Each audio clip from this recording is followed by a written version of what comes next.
Yeah, we almost went extinct. More than once. It is a wild thought, really. We look around today, and there are billions of us. Our species, Homo sapiens, covers most of the planet. It is hard to imagine a time when we were so few that a single big event could just wipe us out.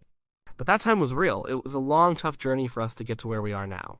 And along the way, we faced moments that truly pushed us to the very edge. When we talk about almost going extinct, we are mostly looking back at our deep past. We are talking about our early ancestors, the ones who were just starting to really become us. They were not living in cities or farming, they were living in small groups, moving around, hunting and gathering. And the world was a much more dangerous place for them. One of the biggest ideas about us almost disappearing comes from something called the Toba catastrophe theory. This is a big one. It happened a long, long time ago, around 70,000 to 75,000 years ago. There was a supervolcano on the island of Sumatra in what is now Indonesia.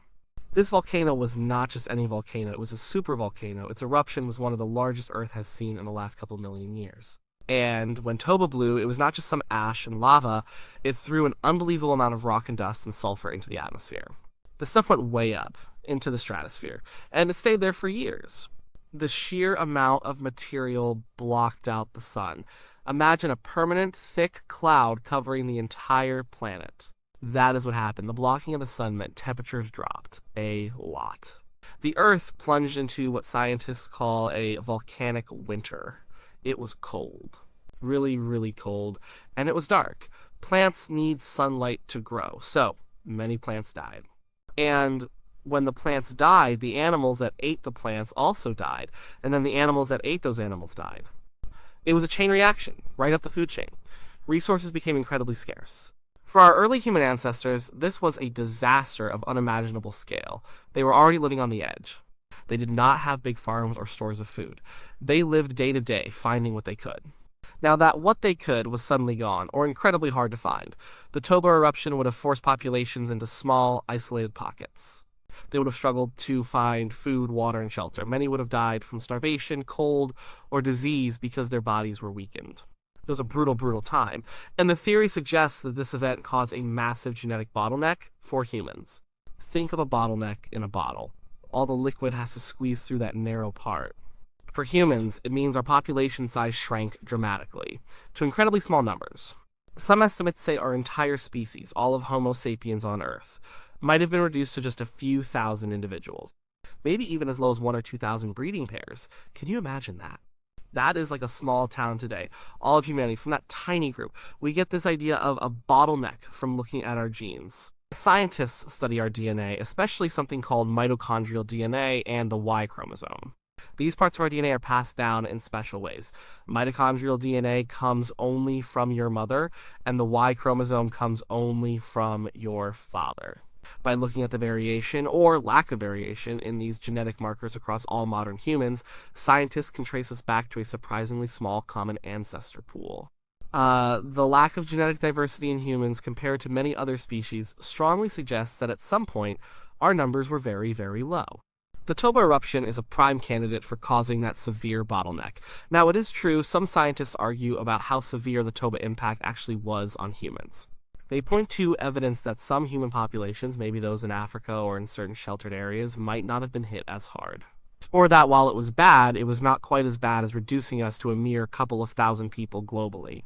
But even if it was not universally catastrophic for every human group, it was still an absolutely massive challenge. It would have wiped out many groups and dramatically shrunk others. It put immense pressure on our ancestors. And it is very likely that the ancestors of all of us today trace back to one of those few groups that somehow made it through. But Toba was not the only time the world tried to get rid of us. Our entire history is filled with climate swings. Earth has always been a place of change, and for a species trying to survive without modern technology, these changes were often existential threats. Think about the ice ages. We have had many of them. These are long periods where huge sheets of ice cover much of the northern parts of the world. Where temperatures are much colder globally, sea levels drop because so much water is locked up in ice. This changes coastlines and land bridges appear and disappear. During these ice ages, life was hard. Your resources were scarce, our ancestors had to adapt or die, they learned to make better tools, create warmer shelters, use fire more effectively, and develop clothing from animal hides. They had to change their diets, often relying on hunting large, cold-adapted animals. And they had to move. They followed the game, they sought out more temperate zones, and then there were the periods in between the ice ages called interglacials. These were warmer but also dynamic. The world was not static. Deserts would expand and shrink. Forests would grow and recede. Rivers would change course. Each of these changes, big or small, presented a new challenge for small groups of humans who depended entirely on their local environment. Take the Sahara Desert, for example. Today, it is a vast, dry, unforgiving place. But during different periods in the past, it was much greener. There were lakes, rivers, and grasslands. Animals roamed there, and so did humans. This is called the Saharan pump. When the climate shifted and the Sahara dried out again, those humans living there were forced to move. They had to find new paths, new places to live, and if they could not, they would have perished. These migrations, these forced movements, would have been incredibly dangerous. Many groups would have failed to make the journey, getting trapped or dying along the way. Then there is disease. This is another constant threat. For early humans, a single illness could wipe out an entire small group. Before medicine, before even a good understanding of hygiene, diseases spread easily. And if a group was already weakened by starvation or cold, a simple infection could be deadly. We usually think of great plagues like the Black Death in more recent history. That killed millions, but imagine a time when our global population was only a few thousand. A highly contagious and lethal disease, even if it was limited to a specific region, could have had a devastating effect on our already tiny numbers. It could have pushed us past the point of no return. Early human groups were often spread out, which might have helped prevent one disease from wiping everyone out globally. But for individual groups, especially if they were isolated, a new pathogen could have been an extinction event just for them. As our ancestors started to gather in larger groups, or as they began to interact more with animals through early domestication, new diseases would have jumped to humans, and our immune systems would have been unprepared. This would have led to devastating outbreaks. And we were not alone on Earth back then. There were other kinds of humans, other hominins, Neanderthals, Denisovans, and other species of Homo. We lived alongside them, sometimes we even bred with them. But there was also competition. Competition for land, for resources, for hunting grounds. This competition could have led to conflict. Imagine two small groups of early humans, or one group of Homo sapiens and one group of Neanderthals, fighting over a prime hunting spot or a valuable water source. These fights would have been brutal, and one group would have lost. That losing group might have been completely wiped out.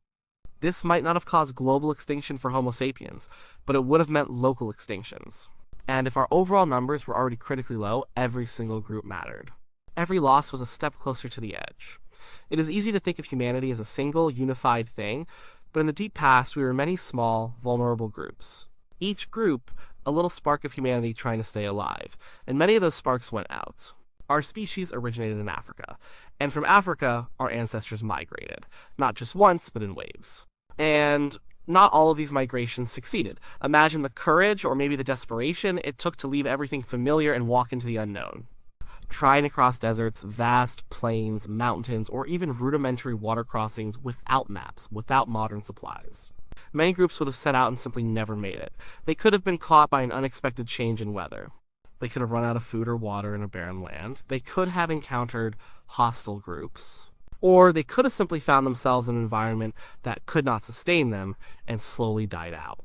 Each failed migration was a mini extinction event, reducing the number of surviving lineages. And that idea of a bottleneck pops up again when we talk about genetics. You might have heard of mitochondrial Eve and Y-chromosomal Adam. These are fascinating concepts. They do not mean there was only one woman and one man at a certain point in history. That is a common misunderstanding. Instead, mitochondrial Eve refers to the most recent common female ancestor from whom all living humans today descend, tracing only through the maternal line via mitochondrial DNA. And Y-chromosomal Adam is the same, but for males, tracing through the paternal line via the Y chromosome.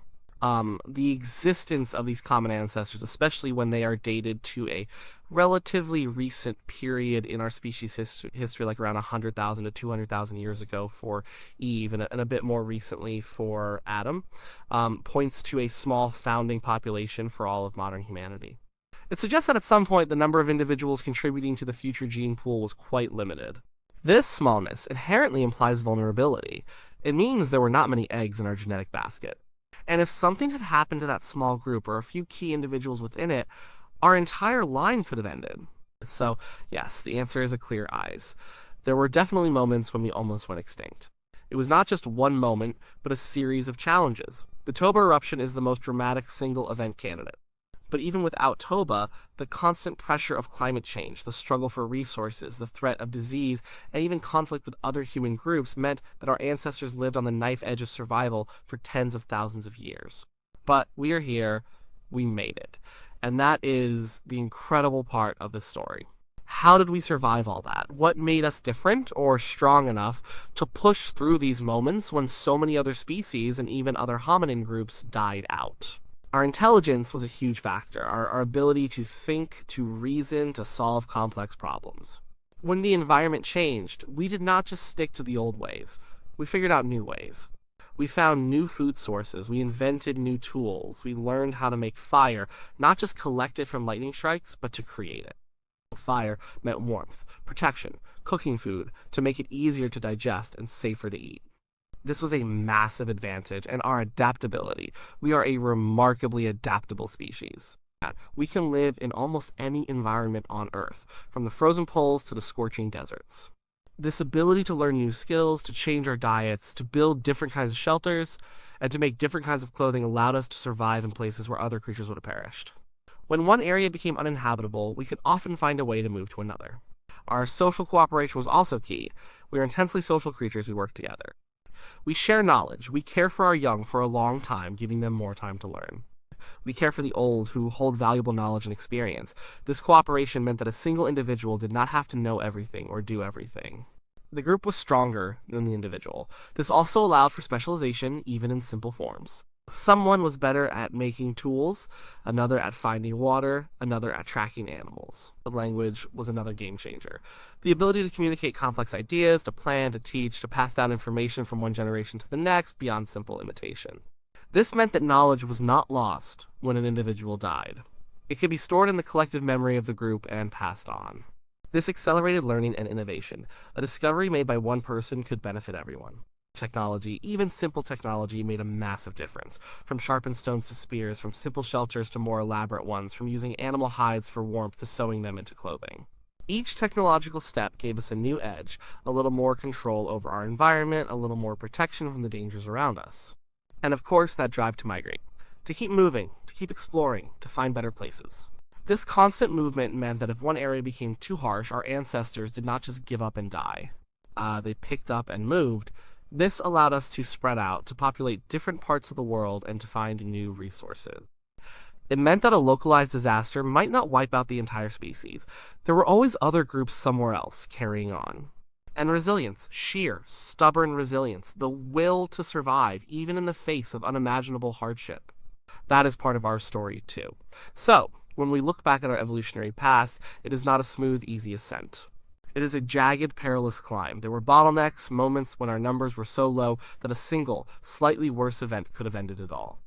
The Toba eruption is the most dramatic example, but the constant struggle against unforgiving climates, diseases, resource scarcity, and even competition from other human-like species meant that survival was never guaranteed.